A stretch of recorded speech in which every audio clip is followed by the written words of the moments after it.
做人啊，梗係要真誠啦。但你都要明，呢個世界好多時唔係靠真心行得通，而係靠你識唔識做人，識唔識做場面。對身邊啲人好，唔一定要深交，唔使講到咁肉麻。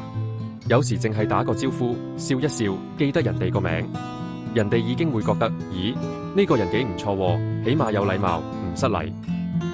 講白啲，呢啲就係收買人心。你唔需要做戲做到十足十，但你識得做個樣，識得講幾句人哋中意聽嘅說話，人哋自然會對你有好感，甚至會幫你手。千祈唔好覺得咁樣好虛偽，呢啲唔係假，呢啲係成熟，係識做。